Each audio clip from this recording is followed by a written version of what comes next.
Good afternoon, everybody. Welcome to this second in our lunchtime lecture series on the relationships between science, race, colonialism, and gender. My name is Daniel John Mitchell. I'm the director of the Center for Historical Research, and it's my great pleasure to welcome our speaker today, Gustave Lecture of the Department of History of Science at Harvard University and the American Philosophical Society just across the street here in the Old City in Philadelphia. Now, before I say more about Gustave's talk, let me just run through a couple of items of procedure.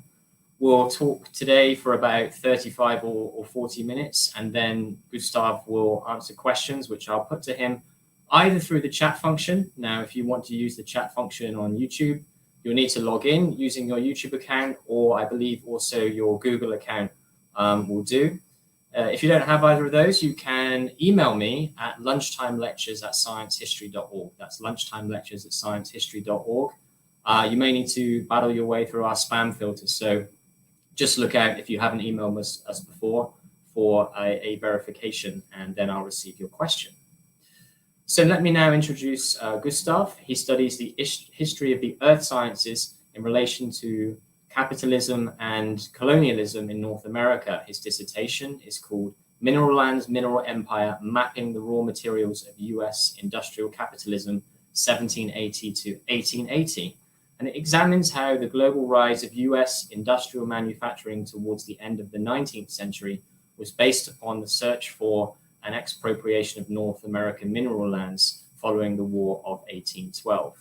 Now, today, Gustave is talking about how US leaders at that time came to realize that land inhabited by indigenous communities in the Western Great Lakes region contained an abundance of valuable minerals and the political and economic impacts of that discovery. So, Gustave, it's great that you're joining us today. Great. Thank you for that introduction. Before I begin, I'd like to acknowledge my residence in Lenape-Hoking, the homeland of the Lenape people, whose historical relationship with the land continues to this day. Thank you to the Science History Institute and to the organizers of the Lunchtime Lecture Series, and to Alexis and Daniel of today's meeting. I'm so grateful for this opportunity to share with you all some of my work. I'll be talking today about a draft of an article based on material from a chapter of my dissertation.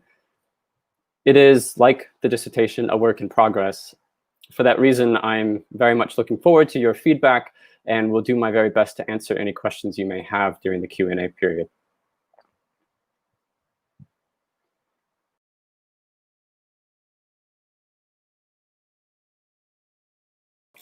I'm just going to launch right in then. By the turn of the 20th century, North American mineral resources had become the crucial raw materials behind the global economic ascendancy of US industrial manufacturing. Between about 1870 and 1914, the mineral intensity of US manufacturing exports increased sharply, and the United States became the world leader in the production of virtually every major industrial mineral of the era. And while this historical development is well known, it is especially striking when juxtaposed with a less well-appreciated fact. During its first half-century of existence, the United States was virtually dependent on the importation of mineral wealth produced by nations overseas.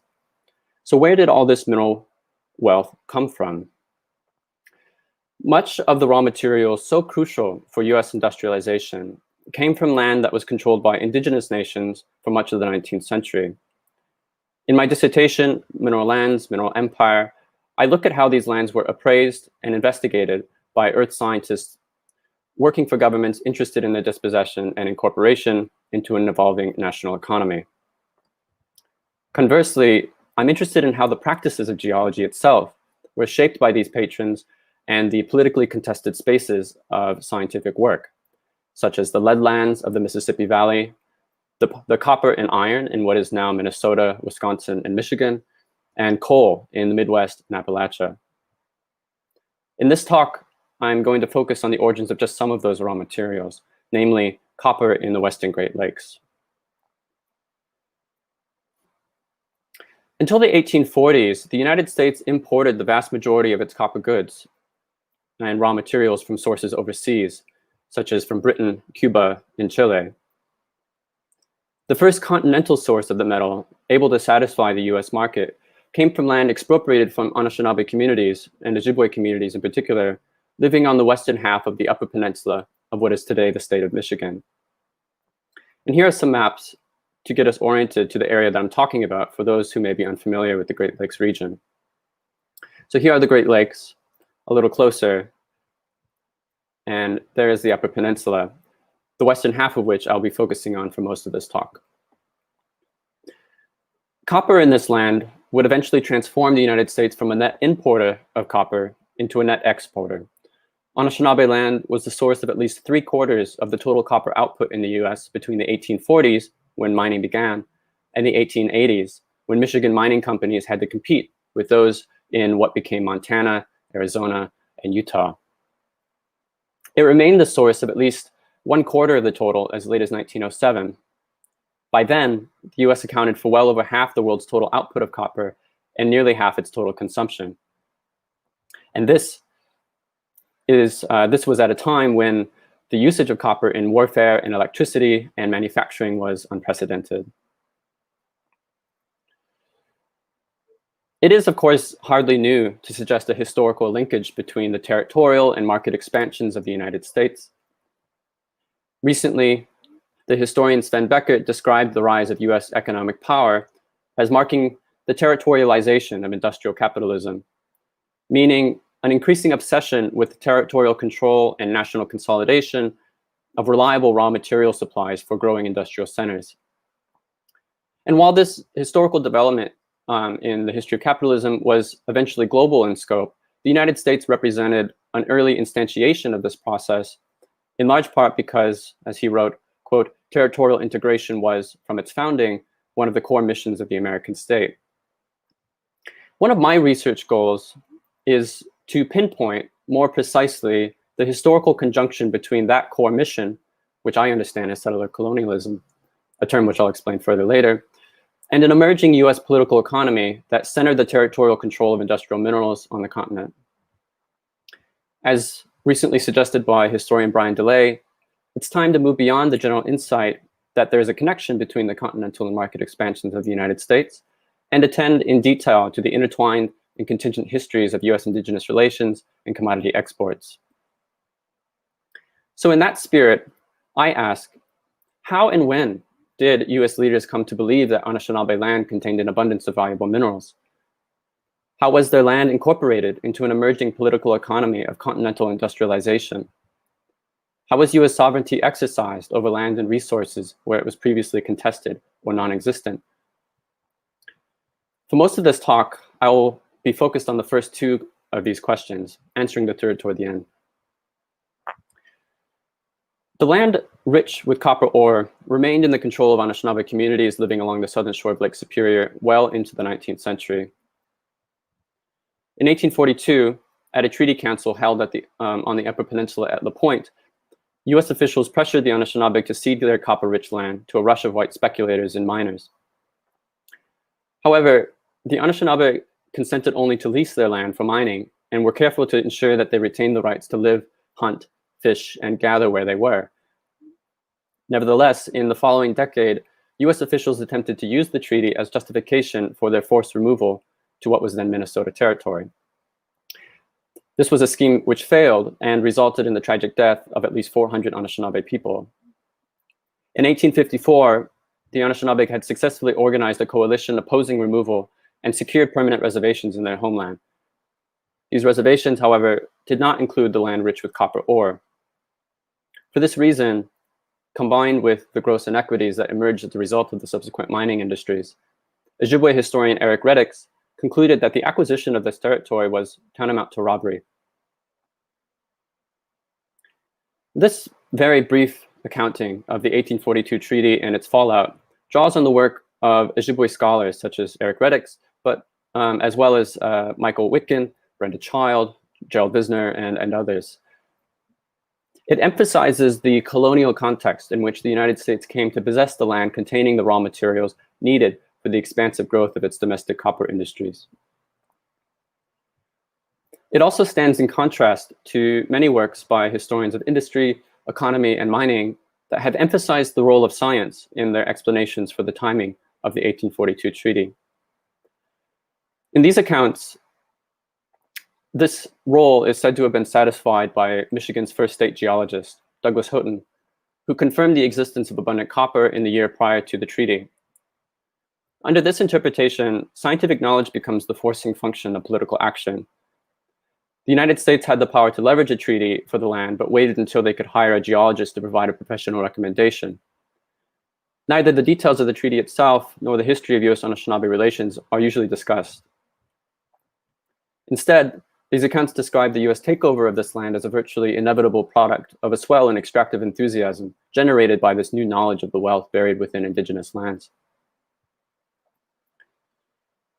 Rather than continue to focus on the moment of discovery, by which I mean the moment US leaders became confident in their knowledge of the existence of abundant ore, I want to shift the analytic focus more onto the political and economic context motivating geological investigations into the natural resources of indigenous lands in the first place. Houghton's report, which expressed confidence that Anishinaabe land could become profitable to the settler state, belonged to a longer lineage of similar statements. Many US leaders had long been convinced that the region was abundant with mineable copper. Dispossession, however, remained impracticable. Native power, not geology, determined the moment of treaty.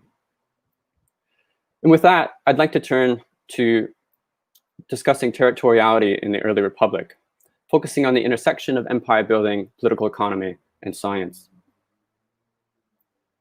In an often quoted passage by the late anthropologist Patrick Wolfe, quote, "Whatever settlers may say," and they generally have a lot to say, "the primary motive of settler colonialism is not race or religion or ethnicity or what have you, but access to territory. Territoriality is settler colonialism's specific irreducible element." And this is a theme that has been explored in great depth and sophistication by other scholars, including indigenous scholars like Glenn Coulthard and Nick Estes. Importantly, for our purposes, many historians have shown this element to be a central motive for the founding of the United States. That is, to obtain the liberty to more effectively transform indigenous lands into private property. This included, for example, the rejection of British restrictions on Western settlement and land speculation, and efforts to undermine Native control over their lands during the Revolutionary War. It also included the creation of certain founding documents that provided the legal and political framework for transforming indigenous lands into white property across the Americas into perpetuity. Congressional committees in the 1780s produced ordinances that envisaged a steady stream of revenue and credit from the orderly sale of what was imagined to be a wild, unsettled Northwest territory. And I say imagined because it was not, of course, an unclaimed wilderness. The political and economic independence of the Anishinaabe on the southern shore of Lake Superior remained a persistent threat to that project and to claims of US sovereignty near an already fraught political border with British Canada. In the early 19th century, these already existing colonial ambitions and anxieties over Anishinaabe land fused with an emerging political economy that centered the capture of resource-rich territories on the continent for future growth. Archaeologists have shown that as early as 7,000 years ago, indigenous peoples discovered and mined the copper of the Western Lake Superior Basin and traded it through vast North American networks. Since the 16th century, Europeans and Euro-Americans wrote in travel narratives and works on geography and natural history about the copper that they saw on the southern shore and possessed by the indigenous peoples they depended on for navigation and trade. But it wasn't until the wars of the French Revolution, when the costs of imported copper increased substantially, that the US government started to consider proposals to allocate funds for the investigation of these resources further. This interest grew during the Napoleonic Wars as prominent national Republicans in the United States committed themselves to a political economy of national self-sufficiency. This was to be based on the active cultivation of domestic industrial growth and the integration of the resources of a territorially expanded nation. Economic independence was imagined as a corrective to ceaseless Atlantic commercial disruptions and a solution to threats of commercial dominance by France, Spain, and Britain on the continent. Proponents of this view wrote about the benefits of cultivating industrial strength at home and reducing dependence on foreign imports. It was in this context that Anishinaabe land became imagined as a possible source of revenue and raw materials around 1815, and several proposals to investigate its mineral resources appeared during this time.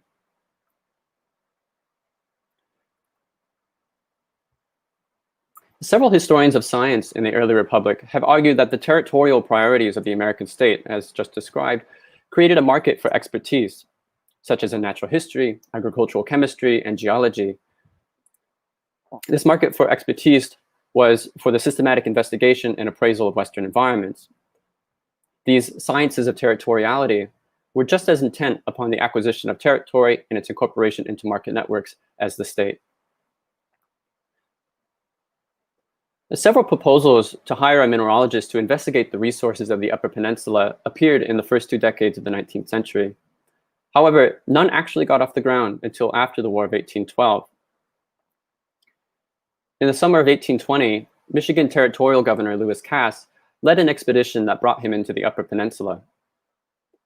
The objectives were to obtain the loyalty of Great Lakes indigenous peoples, still believed to be partial to the British, and to extinguish native title to land at strategic locations to better police the influence of foreign traders on native peoples.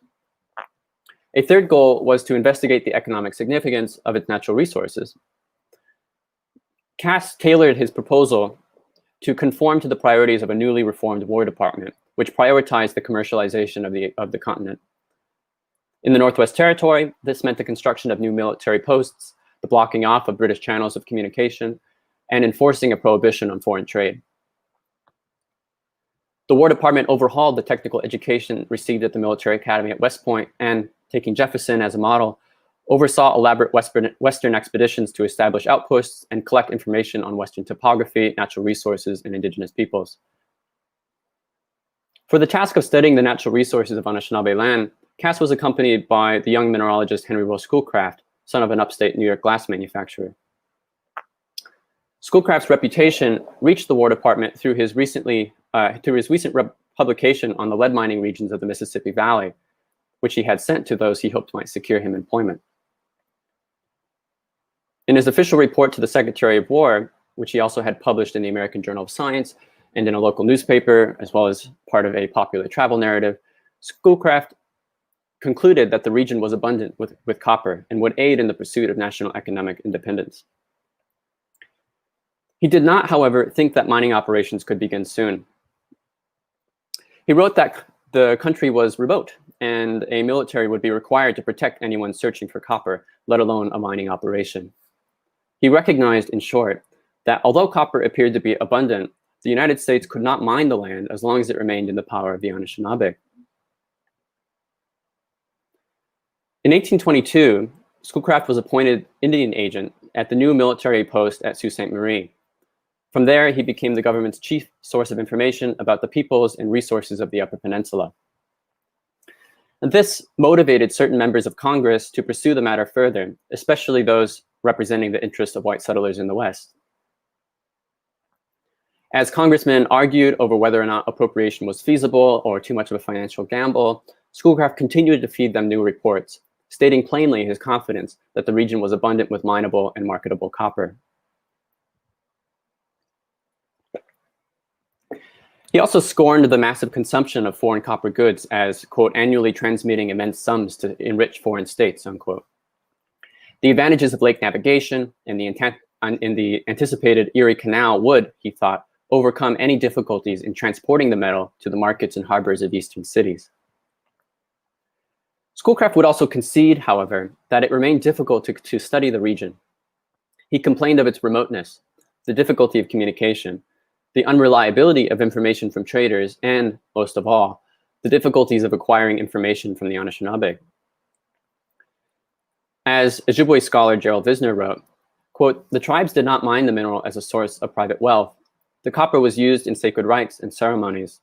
White men made it their official business to locate minerals, but tribal people were secretive about the places copper could be found. Schoolcraft similarly described prevarications and evasions, and this is a quote, which present a continual series of embarrassment to every person who seeks through their aid to develop the mineral resources or describe the natural productions of their territories, unquote. Schoolcraft dismissed native secrecy about copper as based in, quote, prejudices and superstitions, unquote, rather than recognizing it as a legitimate political strategy of refusing knowledge to settler colonists. At the request of the War Department, Schoolcraft led 2 more expeditions to the Upper Peninsula in 1831 and 1832. He was, once again, investigating the influence of foreign traders on native loyalties, as well as the natural resources of their land.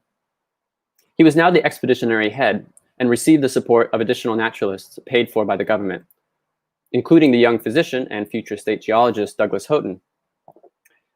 During these expeditions, Houghton blasted rocks in the western half of the peninsula, which he said revealed the richest ores of copper. He sent his report to the Secretary of War, which was then forwarded to Congress. At the same time, the white migration, land speculation, and dispossession was accelerating on the Lower Peninsula. By 1835, Michigan Territory was poised to enter the Union as a state. Full statehood, however, depended on the timely resolution of a land dispute between Michigan and the state of Ohio over the valuable port of Toledo in southwestern Lake Erie. Lucius Leon, newly elected Michigan senator, championed a compromise, conceding the port in exchange for the incorporation of the western half of the Upper Peninsula into the new borders of the state of Michigan. He wrote that within 20 years, the land would be worth over $40 million. The Judiciary Committee of the Senate invited Schoolcraft to weigh in on this issue. Schoolcraft agreed that the land was of much greater value and urged Michigan's second senator, John Norval, to accept the proposed compromise.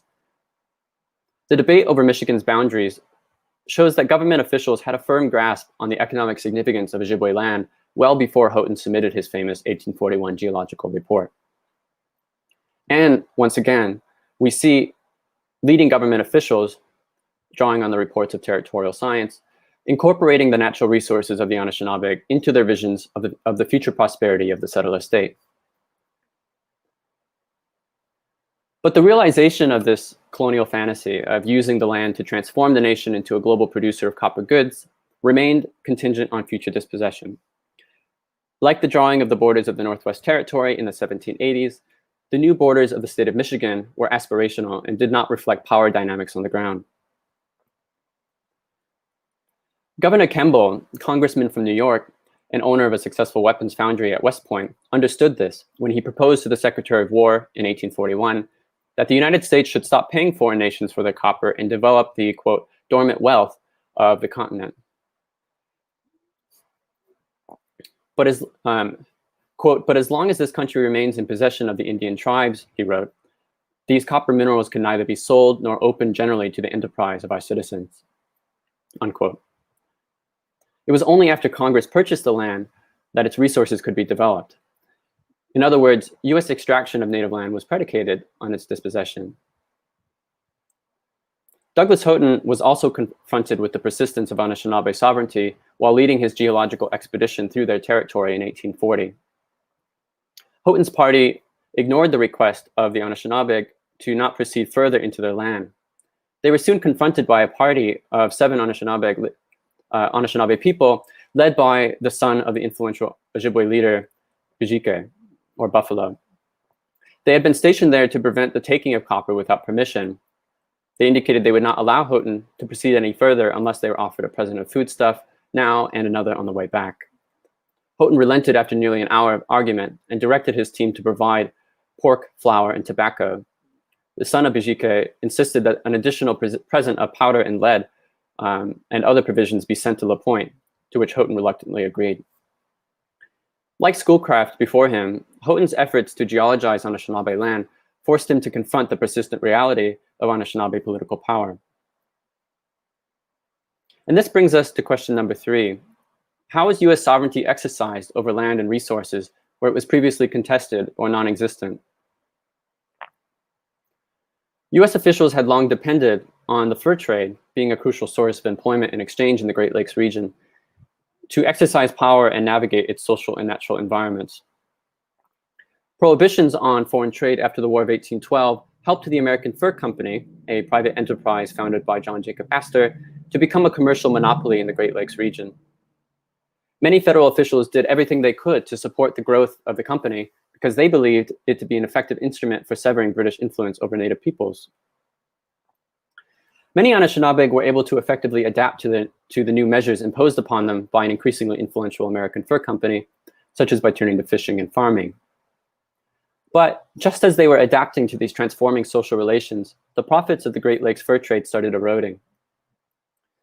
The War Department responded to this situation by paying the debts that Native Americans owed to traders during treaty negotiations for their land. By including debt payments in the treaty terms, traders, who had long played an important role in the facilitation of treaty negotiations, were transformed into yet another mechanism by which the US could apply pressure to acquire native land. The United States was, in short, subsidizing the declining fur industry for its help in dispossession. This situation was exacerbated in the wake of a financial panic in 1837, which was followed by a national depression lasting into the 1840s. During these years, treaties became the chief vehicle by which the American Fur Company avoided bankruptcy, though it had ultimately failed. As debt claims increased, traders came to depend upon government buyouts and pressured Native peoples to accept the terms of sale provided by the United States. The American Fur Company, in turn, regularly lobbied Washington to recognize its claims and work to secure treaty commissioners friendly to their interests. In this context, Robert Stewart was hired to be the commissioner for the 1842 Treaty of La Pointe. Before becoming the treaty commissioner, Stewart had spent most of his career in charge of the American Fur Company's Northern Department, which encompassed much of the Great Lakes region. 2 months before the treaty, Stewart suggested significantly expanding the geographical dimensions of the land cession after he learned from the geologist Douglas Houghton that copper ore may extend beyond the western limits of Michigan. Extending the cession, Stewart argued, guaranteed that the government would secure the whole mineral district and obviate the necessity of holding any more treaties in the region. In his correspondence to Michigan officials, Stewart clearly took for granted the fact that the Anishinaabe would eventually be removed and white labor brought in. This would occur first from, quote, such portions of the mineral lands as may be worked by the whites, unquote, and later when, quote, the land shall be required for settlement, unless the policy of the government should require it sooner. Stewart's expectations corresponded to a widely shared understanding that the settler colonial interest of the United States was to eliminate Native peoples and to exploit native land, rather than to try to extract surplus value from native labor. Stewart assumed, wrongly, that the Anishinaabe would eventually be replaced by settlers who would then extract territorial resources. Stewart soon thereafter received his instructions to acquire 7 million acres plus the payment of native debts, and to include a stipulation in the treaty terms that the president may order their removal at an unspecified date. However, when speaking to the assembled Anishinaabe at La Pointe, Stewart claimed the government wanted only to purchase their land not for settlement, but rather for the removal of minerals. He promised that they would not be removed until half a century or more, perhaps never, if they remained peaceful. Nevertheless, many Anishinaabe and their relatives remained anxious about the possibility of removal and claimed that they were unjustly treated at the negotiation and poorly compensated for the sale of their land. The next year, La Pointe Indian sub-agent Alfred Brunson, who was present at the Treaty Council, communicated to the War Department the concerns and testimonies of Anishinaabe leaders, including Ojibwe leaders on the land in question, such as Bijiki, who was an elderly and influential Ojibwe leader at La Pointe. Brunson communicated their concerns and also tried to advocate on their behalf, sending a request to amend the treaty for more just compensation and to establish a permanent reservation. Brunson described the signing of the treaty as coercion. He emphasized that the traders present at the treaty were themselves under severe pressure on account of the depressed fur trade, to abandon the interest, quote, of their brethren as mixed blood, to save that of their employers in the shape of debts, and use their influence to induce them to sign the treaty, unquote. He further accused Stewart of scheming to profit off the exchange and of grossly undervaluing the land relative to the enormous profits which were widely expected to be derived from its mineral resources, according to the reports of territorial scientists. Ignoring these grievances, he argued, could have grave political and financial consequences for the United States. It would further alienate the Anishinaabe and drive them to British Canada, where they would become formidable enemies to the United States. And a war in the Upper Lakes, akin to the Seminole War in the South, he reasoned, would be much more expensive than a fair and peaceable purchase of land on native terms. Stewart dismissed Brunson's letter. He would later move to have him fired. He called the complaints absurd and hollow lamentations, insisting that the Ojibwe signed the treaty, quote, not by the influence of traders, but of their own free will, unquote. He also doubted whether amending the treaty was the best way to maintain indigenous loyalty. Is it not evident, he countered, quote, that the safer mode is to keep them as stipendiaries, relying from year to year on the bounty of the government, unquote. Similarly, he argued a war could be easily prevented by threatening them with starvation, by withholding annuities and forbidding them traders. He encouraged Brunson to stand firm against the Anishinaabe, and particularly toward Ojibwe leaders like Bijike. But Stewart had critics in Congress as well. The treaty nearly died in the Senate. The practice of paying native debts out of government tribal funds had become controversial, and the treaty terms seemed too favorable to the American Fur Company. Only after months of lobbying by company agents did the Senate ratify the 1842 Treaty of La Pointe. They also passed a resolution banning the practice of exchanging traders' debts for land, though by then, most debt claims had already been submitted. The US government immediately opened a mineral land office on the Upper Peninsula. White populations rose with the influx of speculators, prospectors, and miners from the east, and the next few years saw more geologists in the region, hired by mining companies or sponsored by state and federal governments. They would produce reports and geological maps such as this one on the screen. Contrary to Stewart's assurances, the threat of removal appeared within a decade. The Ojibwe on the Northern Peninsula made formal charges against US officials, organized support for a petition opposing removal, and sent a delegation to Washington. At another treaty negotiation in 1854, they successfully secured permanent reservations in their homeland, though, as mentioned before, these did not include the copper-rich lands already being mined by this point, an unjust exchange of natural resources that was not lost on the Ojibwe and their allies. Douglas Houghton, the geologist whose work is usually attributed as the cause of the 1842 treaty and the subsequent mining rush, died sailing through a snowstorm on Lake Superior in 1845. The next year saw the first indications of productive copper mining. Houghton was beloved by Michigan settlers, and his grieving community were quick to attribute any extractive success to him. The story of Houghton as a visionary scientist who discovered the abundant ore that enabled the success of the Michigan mining industry has been repeated and reinforced ever since. But his only report dealing with copper-rich land in detail, was cautious and not revelatory. His positive conclusions about the possibility of abundant ore only repeated what was already known. His novel contribution was rather to warn that the copperlands still needed to be properly examined to prevent wild and hazardous explorations for minerals that would lead many to financial ruin. The timing of the 1842 treaty virtually ensured that Houghton's fears were realized. Only six of 94 mining companies became profitable. The lack of geological knowledge about the specific location of copper veins meant that the early years of the mining industry in Michigan were marred by tremendous failures and financial loss. The Michigan copper industry demanded high capital investment and reliable geological knowledge to be successful. Only in retrospect does the rush appear a harbinger of US industrialization. At the time, the early days of the rush looked more like a social and economic disaster, except for a few white men. That said, and despite Houghton's negligible contribution to the extractive success of the Upper Peninsula mines, earth scientists did ultimately play an important role in their development and long-term productivity. However, the narrative of this narrative of US industrialization, which emphasizes discovery and innovation, I would argue, has tended to minimize the original and ongoing dependence of those industries on the expropriation of indigenous lands. That is, it shifts the emphasis away from the colonial origins of the raw materials necessary for the growth of industrial capitalism in North America. As I've tried to show, Anishinaabe mineral resources became a focal point for US leaders and their geologists when settler colonial aspirations combined with a new political economy of continental industrialization that targeted mineral resources. Expropriation, however, remained neither inevitable nor easy. For decades, US leaders struggled to exercise sovereignty in the lands that they claimed as their own. Only by expanding an existing market, the fur trade, through the granting and enforcing of a monopoly, were US leaders able to make any inroads toward their longstanding goal of separating the Anishinaabe from their land and the raw materials within.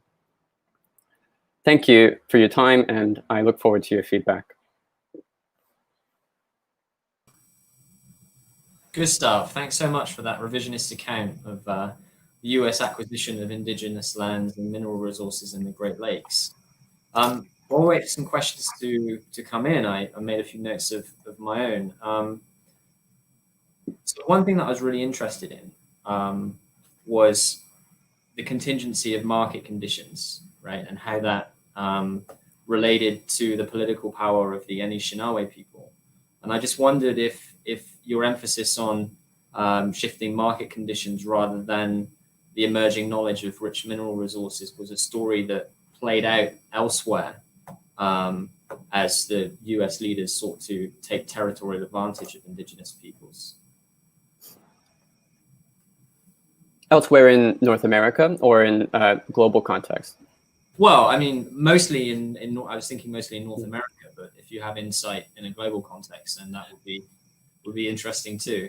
Sure. Yeah. It's a really good question, and it's something I'm trying to explore further myself. So the first thing to say is that the search for copper was broad. There was a number of attempted and mostly lackluster or failed efforts to try to mine copper elsewhere in the United States or places that became the United States. And there was a number of reports on different areas claiming that certain areas could be productive, and advertising, trying to secure investments and these sort of things. And so I think it is definitely appropriate to think about what was happening on the Northern Peninsula as part of a broader effort on the part of the United States to search for industrial minerals across the continent.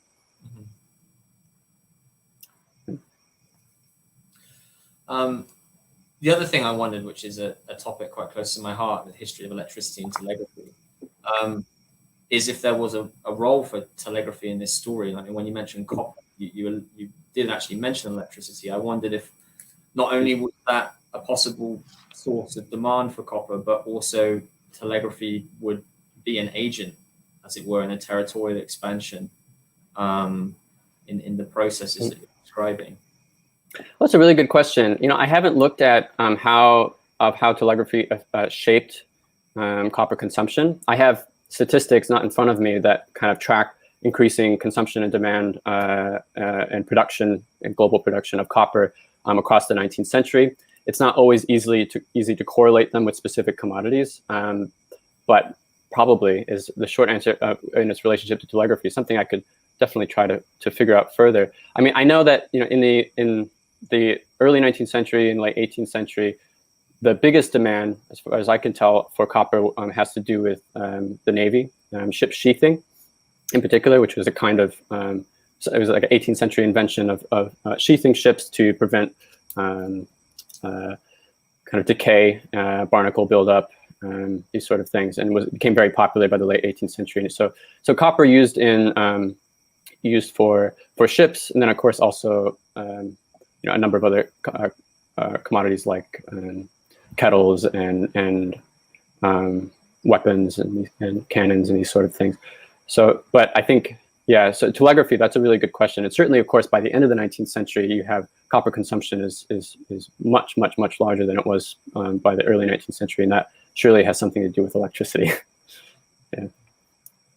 So we have some questions coming in. Our assistant director of the Center for Historical Research and Cambridge Research Fellow at the Science History Institute, Charlotte Abney, she works on Swedish mineralogy, so she's very interested in what you have to say about mining, extraction, and colonialism. She wants you to speak a bit more about ways you see scientific works having been used as tools of colonial establishment.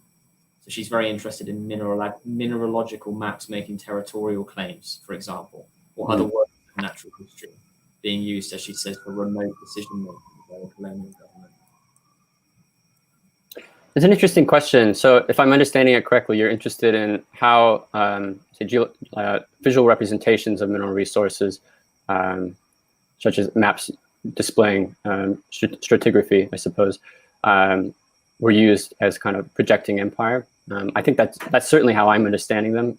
Which isn't really too different, I think, from a lot of the kind of wonderful critical work on cartography and geographical productions. I think it's a same. I think in colonial context around the world, it is a kind of projecting. These are aspirational tools, right? They that can, in many cases, reify power dynamics that may or may not actually exist on the ground. And that's something I hope came through a little bit in my own talk. That's something I see constantly in the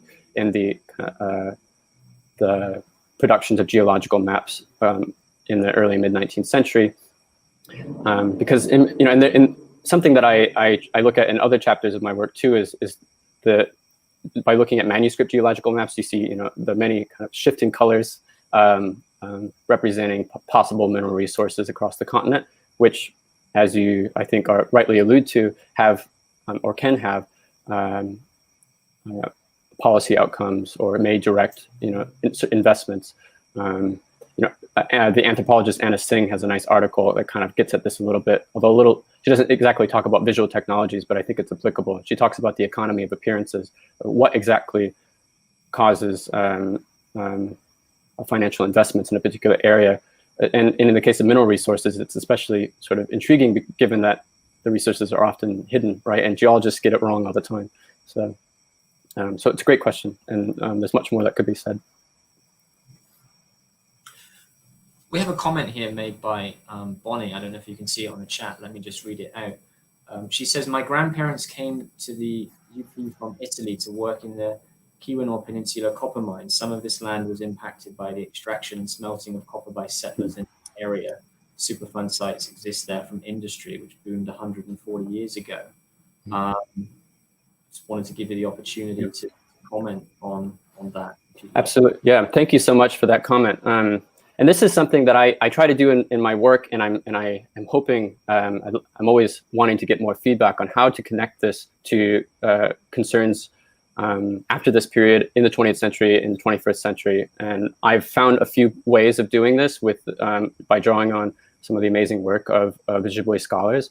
But I'm always kind of trying to figure out how to make these connections. And in one way, as I think you're pointing toward, is some of the effects of environmental degradation from the mining, which is not limited to copper, of course. It's also in the late 20th and 21st century, we see all sorts of consequences. Well, and throughout the 20th century and in the 21st century, we see consequences from iron mining, especially low-grade iron mining, and arguments about quality or issues with water quality and pollution affecting fish and all these sort of things. So I think, the ecological dimensions of this story are extremely important, and it's unfortunate I wasn't able to talk about them today, but I'm glad you brought them in. So, I mean, what is the status in the present day of the copper industry there? So I'm not aware of existing copper mining. I could be getting this wrong. I know iron mining is happening, but I'm not sure about copper mining. I believe if it hasn't stopped, it definitely declined in the 20th century. And you see some of the most significant copper mining in places that became the United States, such as Montana and Arizona and elsewhere. But no, it's a good question. I'm not aware of existing copper mining industries, but certainly iron is really important. We have a question from Sarah Fayen Scarlett, who is a historian at Michigan Tech, and she wanted you to make a comparison. She's asking, the way that the US government set up mining rights in the Keweenaw was directly related to problems or cheating in the lead region of Wisconsin and Iowa a few years earlier. So she wanted the comparison about settler control in those two places. Oh, this is wow. So this is a great question. I mean, this is a question I'm dealing with right now. The chapter I'm working on right now in my dissertation has to do with the lead mining regions of the Mississippi Valley. Exactly what you're talking about. Not only in what became southwestern Wisconsin area, but also in kind of eastern Missouri. And so I'm still kind of trying to figure this the answer to your question out myself, but what kind of a general sketch from what what I've learned is that the policy articulated by the United States in the 18th and early 19th century around mineral resources, the leasing of mineral resources, which drew on kind of an older colonial precedent of rather than purchasing mineral lands, you lease them, and you would pay a certain amount or a certain amount of the materials to the state. And this, in the first kind of real effort to try to put this into action, it was articulated in the 1780s, but there wasn't really, as far as I know, an effort to actually put this into practice until the U.S. takeover of the lead mining region of northern Mississippi, which you're pointing to, which was already productive and was had been productive for some time. It was mined by indigenous communities, the Sauk and Meskwaki nations, if I'm not mistaken, and Métis. And in the early 19th century, the United States, which had become extremely interested in finding lead, in part because of a lot of anxiety about lead scarcity in the East during the Revolutionary War. They almost ran it. There was a shortage of lead during the Revolutionary War, and this is connected with the Black Hawk War. So it's a violent history. It's related, as you say, to the copper history, because by the time in the 1840s, by the time the copper industry, mining industry was started, they were still using this lead leasing system, but it eventually collapsed because there was, as I think you're alluding to, there was a lot of sort of ways of getting around it, and the government decided eventually to abandon the leasing system and allow settlers to purchase mineral lands, which had long-term consequences, of course, for the way mineral lands were dealt with across the continent as the U.S. empire expanded. We just had a comment in the chat posted by Bonnie again. She was just following up on the decline of copper mining, and she says that by the mid-20th century it had declined, and that the Canadians tried to restart it in the 1990s, but with regulatory pushback, falling prices, easier pickings, obviously that didn't work. Well, thank you, Bonnie. I would love to chat further about this. This is something I've been needing to learn more about. So thank you for that comment. I wanted to ask you a little bit about the science that was done, particularly in mineralogy and geology. I mean, you mentioned that the War Department overhauled technical training in the 1820s. I didn't know if it was in those fields. And you also mentioned that in the 1850s, I think, around about the post-treaty period, that mining companies were also seeking, obviously, geological and mineralogical expertise. So, I just wondered if you could say something about the institutional and developing scientific expertise during that kind of time period. Yeah, it's a big question. It's sort of taking up the second half of the dissertation, is figuring out this question. So what I can say is, let's see, so the West Point. So on the point of, there was a number of changes that happened. With regard to mineralogy, there was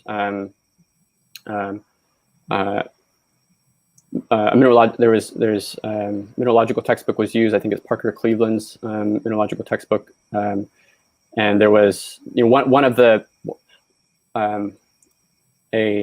someone who came out of West Point and was attached to the expeditions of Schoolcraft in 1831 and 32. I'm forgetting his name, something Allen, Lieutenant Allen. I can't remember his first name. I apologize, but he worked with Houghton, had some training in mineralogy, and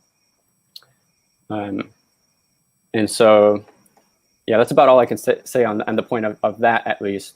But what I'm able to take away from the changes in the War Department after the War of 1812 is that there was, in general, increasing interest in trying to collect information about the natural resources and the indigenous peoples of the West. And you see this manifested in many different ways, including the collection of mineralogical information, but also other forms of natural historical information. Now, the more kind of general comment. So yeah, so you do see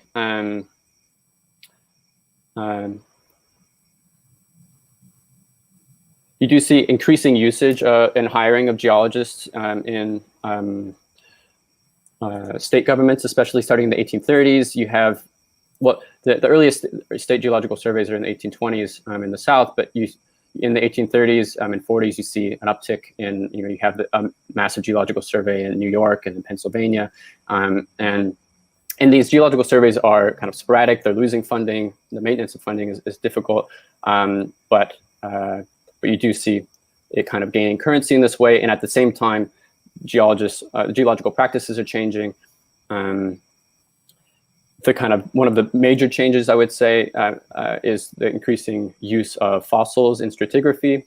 When Schoolcraft was working, he wasn't using fossils to correlate strata. He was using a classification system that was Bernerian. For those who kind of are specialists in this, they might well know that I'm using terms that kind of based on lithology and using terms coming out of certain writers in Germany and just to a more limited extent in the UK.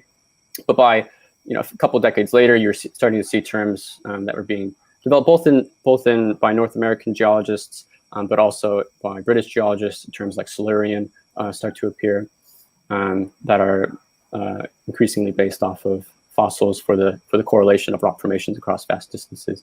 And to kind of jump further ahead, by the 1870s, by the time my project ends, and one of the reasons why I've decided to end it in 1880, even though the story does not end there, is because by the late 1870s, you have the kind of formalization of geology as a wing of the federal government with the creation of the United States Geological Survey. And at that point, it's sort of, geology is a recognized practice of searching for mineral resources in the United States. And as for those who might be familiar with the recent book by Megan Black, there's this kind of the practices of geologists in these settings formalized by the creation of USGS and but also the Interior Department, as she writes about, are extended outward into the world, and these same sort of practices worked out on the continent are exercised in the search for mineral resources around the world as the U.S. empire expands. So that's a very long answer, not super precise, but I hope it kind of gets at what you were thinking about. Yeah, I mean, obviously you were writing a dissertation before giving it. Yeah. Megan Black, by the way, gave a lunchtime lecture back in May as a former short-term fellow of ours and published an award-winning book recently, and her talk is available on our website. You can access it through the Lunchtime Lectures page. Actually, that will take you to YouTube, and you can view the talk there. Seems like light years ago now, May. But right. I do recommend her book. It's great. It's called The Global Interior, for those interested. You've got an invitation, by the way, from Stephen Walton, also at Michigan Tech, to go to the archives in the Upper Peninsula. Oh, I would love to. I've been wanting to, and I had kind of hoped to have already been there, but for obvious reasons, it's become difficult. Yeah. That's great. Thank you. So I think we have time for one final question. I think my colleagues at the APS would be really pleased with me for me to ask you this, but perhaps you could share with us a few details of the materials at the APS that you're working on while you're a fellow here in Philadelphia. Yeah, so I'm extremely grateful for the American Philosophical Society, which is generously supporting my work for this year while I'm a pre-doctoral fellow there in early American history. And so for those of you who are familiar with the APS, you'll know that they have an enormous amount of resources, and which I'm slowly working through. The main kind of draws for me for coming to the APS in terms of archival materials was